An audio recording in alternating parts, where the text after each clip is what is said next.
Olá, meus irmãos. Antes de começar, quero pedir que você se inscreva no canal e ative as notificações para ser avisado sobre novos vídeos. Que Deus abençoe você. Quem foi Baal? E por que a adoração a Baal foi uma luta constante para os israelitas?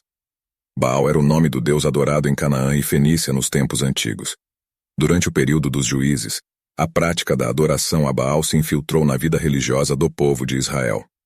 Isso está registrado no livro de Juízes, capítulo 3, versículo 7 da Nova Versão Internacional, NVI, onde é dito que os israelitas fizeram o mal aos olhos do Senhor, esqueceram-se do Senhor, seu Deus, e serviram a Baal e a Azera. A adoração a Baal se propagou ainda mais em Israel durante o reinado de Acabe, conforme podemos ler em 1 Reis, capítulo 16, versículos 31 a 33 da Nova Tradução da Linguagem de hoje.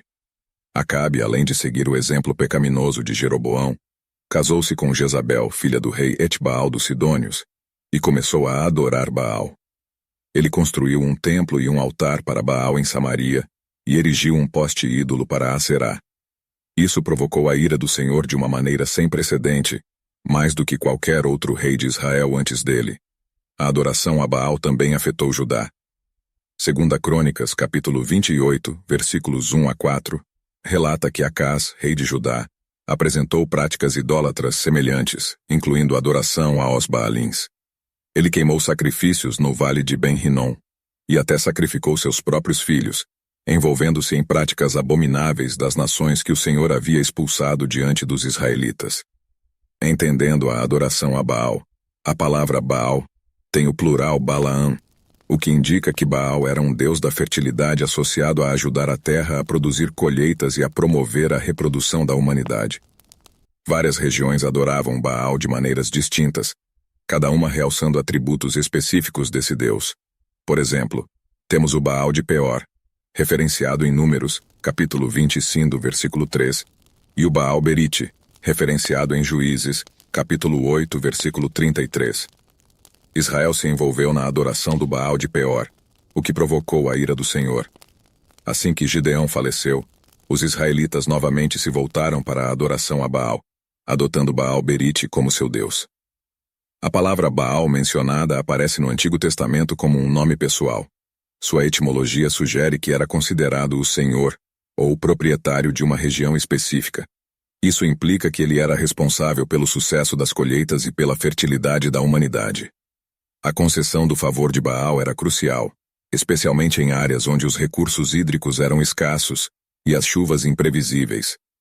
Infelizmente, a adoração a Baal frequentemente levava a práticas extremas, incluindo prostituição ritual e sacrifício de crianças, como vemos em Juízes capítulo 2, versículo 17.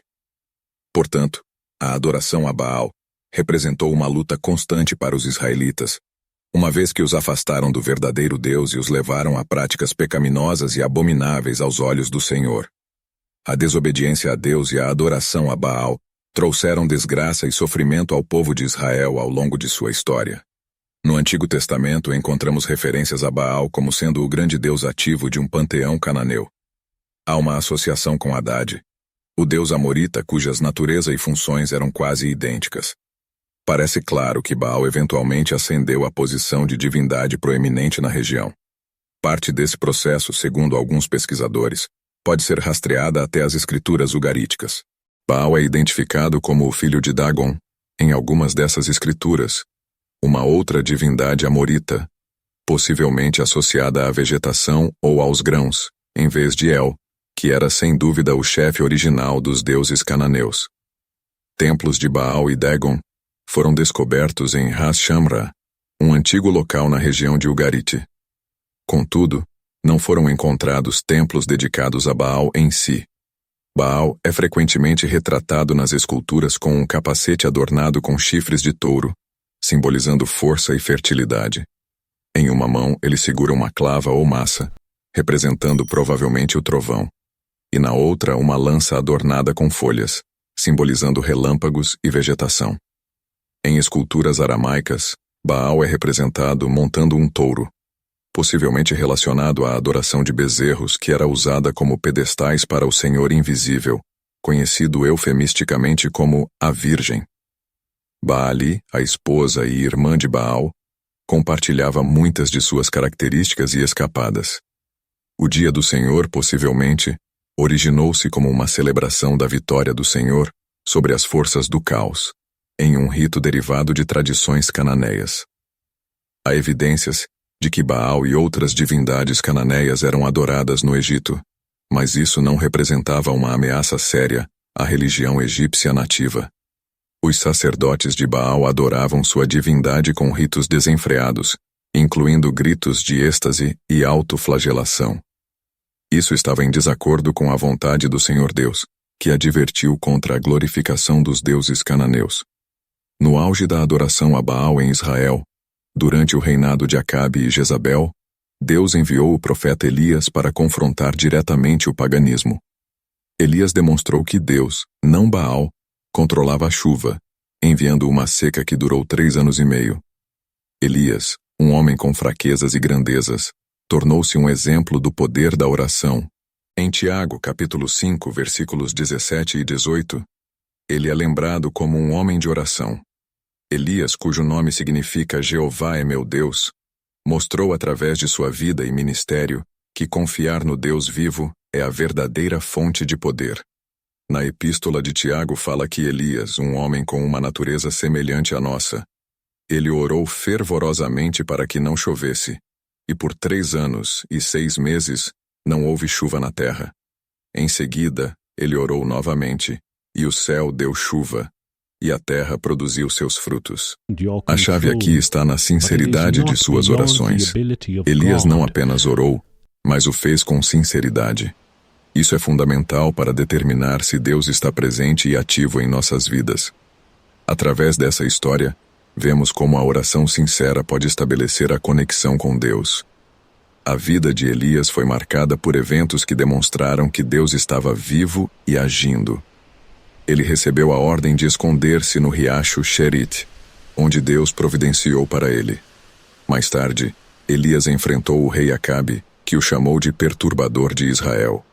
Elias respondeu que não era ele quem perturbava Israel, mas o rei e sua casa, que haviam abandonado os mandamentos do Senhor para seguir os Baalins. Elias corajosamente desafiou os profetas de Baal no Monte Carmelo. Ele convidou o povo a decidir entre o Senhor e Baal.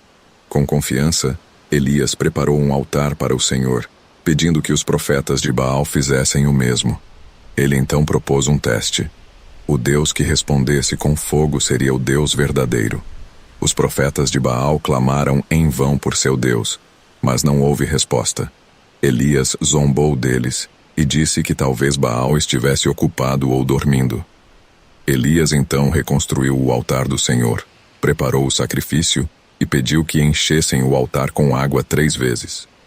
Com fé inabalável, ele orou ao Senhor, e fogo do céu consumiu o sacrifício, a lenha e até mesmo a água na vala. Isso demonstrou o poder e a presença do Deus vivo diante de todo o povo. Essa história nos lembra da importância da fé e da oração sincera. Elias confiou em Deus, e Deus respondeu com poder. Que possamos aprender com sua fé e buscar essa mesma conexão com o Deus vivo por meio da oração sincera em nossas vidas. O profeta, aproximando-se, disse: Senhor Deus de Abraão, Isaque e Israel, deixe-nos saber hoje que você é Deus em Israel, e eu sou seu servo. Fiz todas essas coisas por sua palavra. Ouça-me, ó Senhor. Ouça-me, para que este povo saiba que você é o Senhor Deus, e que seus corações se voltem novamente para você.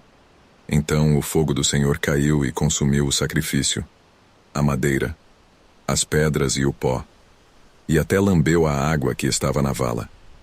Quando todo o povo viu isso, eles caíram com o rosto no chão e exclamaram: Só o Senhor é Deus, só o Senhor é Deus.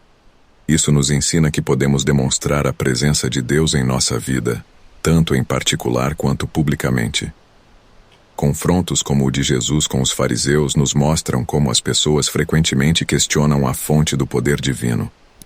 Jesus também enfrentou acusações de que expulsava demônios por Belzebu, uma referência ao governante dos demônios.